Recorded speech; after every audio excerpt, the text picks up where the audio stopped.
Mugamba mutya mwe mwenna abali ku channel yaffe eyitibwa Kyayiti YouTube channel yaffe. Kyembasaba mugende maaso n'ogyegattako kigenda kuba kirungi nnyo. N'ekirala likinga video. Olunaku olwaleero waliwo omukyala yambuuzizza ku ddagala eryo lye bayita Kalirusambulira oba Kalunsambulira. Eddagala eryo walimbuuzizza ng'ombuuza nti lifaanana litya, ng'oyagala okulirabako ng'ate ekyamazima mbadde siriteekangayo ku channel yaffe eno Kyayiti. Kalirusambulira Bwati Bwafanana nga bw'omulaba. Njagadde mukulage nammwe abali ku channel yaffe eno Kyayiti mumulabe. Ku nsonga yaffe y'okumanya eddagala nkuleetedde Kalirusambulira oba Kalunsambulira. Amannya ago galinga agawukana mu njogera naye ng'ate gategeeza ekintu kye kimu. Eddagala eryo lifaana bwe lityo nga bw'okalaba. Kafaana bwe kati akadde ako kabeera nnyo ku ttale wamu ne mu nnimiro, naye mu nnimiro ate era kamera kumpi n'ekkubo. Ekyamazima eddagala erisinga lyonna limera nnyo okuliraana amakubo.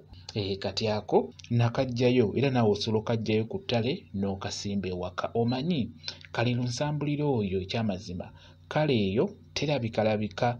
Kale eyo kalinamu kala, kalina white ne kale eyo oba tugiyite bbulu oba papo nga bw'ogiraba kale.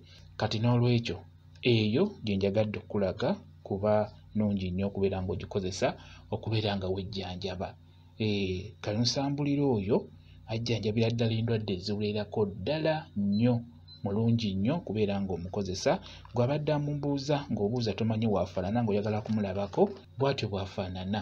Kalirusambulira bw'atyo bwafaanana nga bw'omulaba.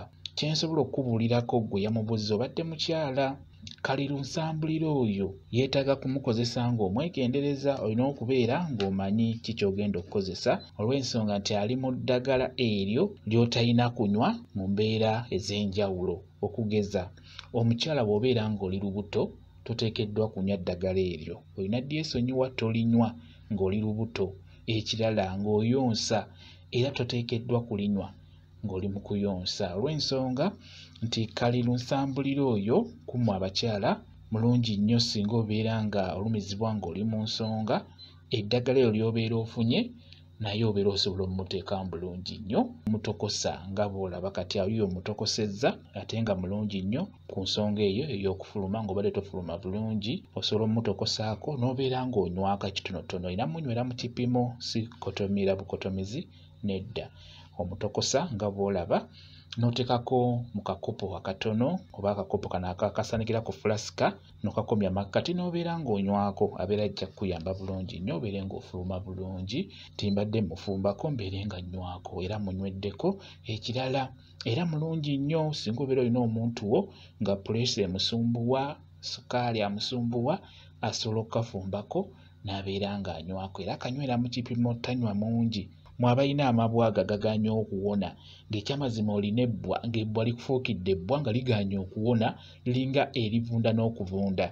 Akadde ako ofuna eddagala eddala eryo eriyamba ku mabwa ng'ekibwankulata, n'ofuna sseziwundu, n'ofuna kamunye nako n'okafuna n'oteekamu n'otokosa n'obeera ng'onywako kitonotono ate eno nga bw'onyiga ne ku kiwundu. Kati bw'obeera onyiga ku kiwundu oteekamuko ne ku tunnyo n'otoolamu amazzi ago oba eddagala eryo n'oliteeka mu fulasika.